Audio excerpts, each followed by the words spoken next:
अब दोस्तों बात कर लेते हैं 26 नंबर की सेटिंग के ऊपर।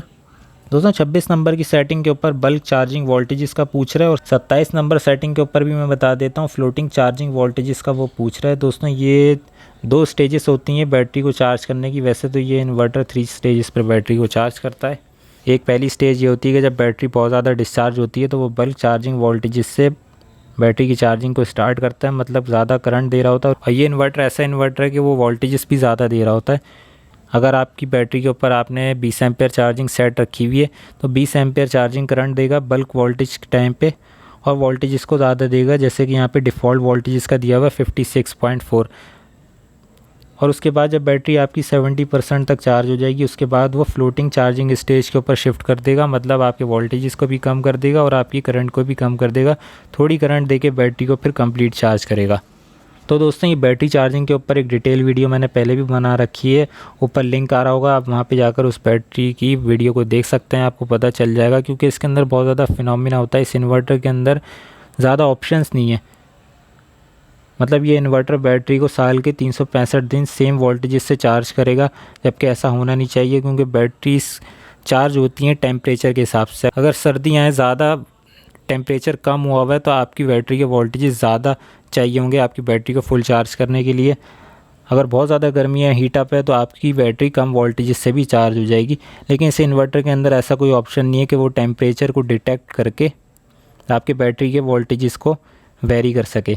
तो अगर आप इसकी बैटरी के वोल्टेजेस को वेरी कर सकते हैं तो मेरी ये वीडियो जो मैंने बैटरी टेम्परेचर के ऊपर बनाई थी आप उसको देख सकते हैं और इसकी बैटरी के वोल्टेजेस को मेंटेन रख सकते हैं सर्दियों और गर्मियों में। अगर आप नहीं कर सकते हैं तो फिर आप इसको 56 डिफ़ॉल्ट सेटिंग के ऊपर ही सेट रख दें। तो ये दोनों मैंने बता दी हैं, 26 नंबर की सेटिंग और 27 नंबर की सेटिंग। दोस्तों 29 नंबर की जो सेटिंग है वो बैटरी का लो बैटरी कट ऑफ है। मतलब ये है कि अगर आपकी बैटरी रात के टाइम पे बैकअप दे रही है कि इलेक्ट्रिक भी नहीं है, यूटिलिटी भी नहीं है मतलब, और सोलर भी नहीं है, सिर्फ बैटरी करंट दे रही है, तो इसके अंदर ऑप्शन आपके ये हैं कि 40 वोल्ट से लेके 48 वोल्ट तक की आपके पास ऑप्शंस हैं। इसके दरमियान में आप सेट रख सकते हैं। अब आपने करना ये है कि अगर आपकी बैटरी डीप डिस्चार्ज बैटरी है, मतलब AGM बैटरी है, ड्राई बैटरी है, तो आप इसको 40 तक भी सेट रख सकते हैं। और अगर आपकी फ्लडेड बैटरी है तो वो आप ज़्यादा डिस्चार्ज नहीं कर सकते हैं, तो इस वजह से आप उसको 45 तक आप उसको सेट रख दें। उससे ज़्यादा आप उसको डिस्चार्ज ना करें, क्योंकि उससे ज़्यादा अगर आप डिस्चार्ज करेंगे तो वो ख़राब भी जल्दी हो जाएगी। अब दोस्तों बात कर लेते हैं 30 नंबर की सेटिंग और 31 नंबर की सेटिंग, जो कि बैटरी इक्वलाइजेशन की सेटिंग है। दोस्तों 30 नंबर की जो सेटिंग है, 30 नंबर की सेटिंग बैटरी इक्वलाइजेशन, वो आप उसको ये बताएंगे आपने इक्वलाइजेशन को ऑन करना है या ऑफ़ करना है।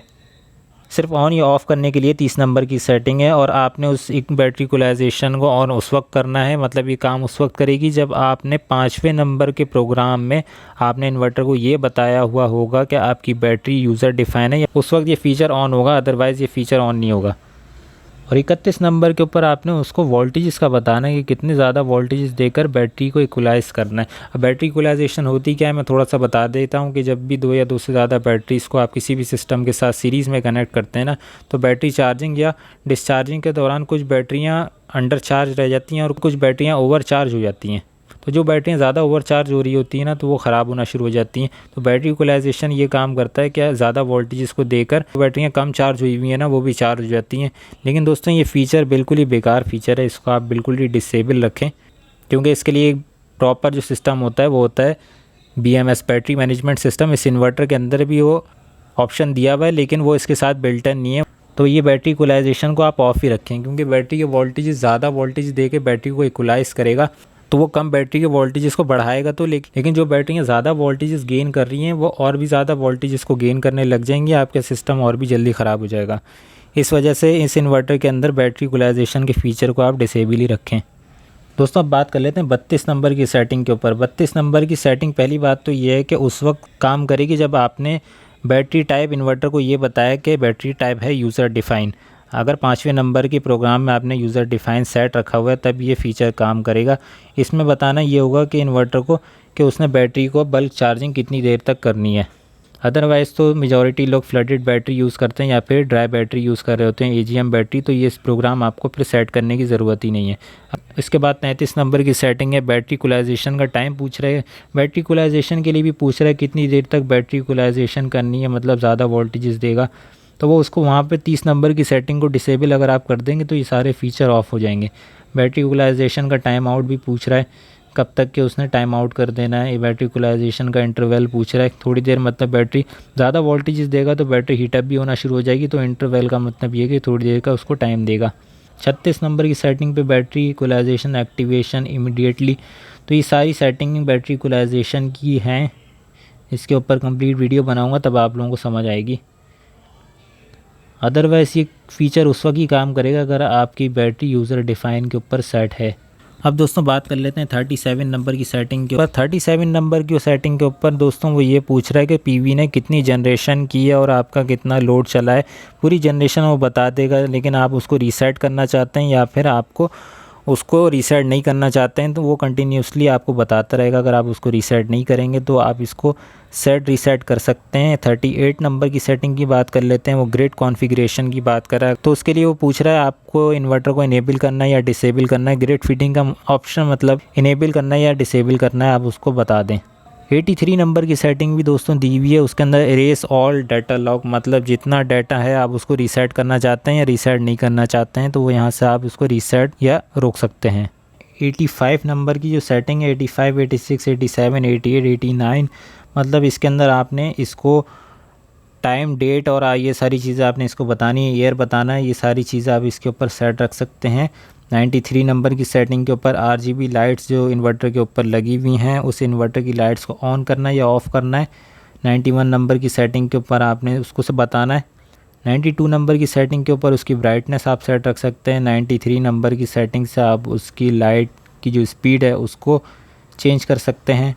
और 94 नंबर की सेटिंग है और उसके अंदर जो ये LED RGB लाइट्स हैं उनके कुछ इफ़ेक्ट्स हैं, आप उसको चेंज कर सकते हैं। 95 नंबर की जो सेटिंग है उसके अंदर भी इतनी सारी RGB लाइट्स की सेटिंग भरी हुई है। 95 भी RGB लाइट्स है, बैक कलर आप इसका चेंज कर सकते हैं, बहुत सारी चीज़ें ये तो सारी RGB लाइट्स की हैं। 96 भी है और 97 भी है, कलर वलर ये सब चीज़ें चेंज करने की है। वैसे तो RGB रेड ग्रीन ब्लू होता है, लेकिन कलर भी इसके अंदर दिए हुए हैं और भी चेंज कर सकते हैं। Pink colour, orange colour, yellow colour, green colour, ये बहुत सारे कलर आप इसके अंदर चेंज कर सकते हैं। तो 97 नंबर पे आकर इसकी सारी जो है सेटिंग ख़त्म हो जाती है।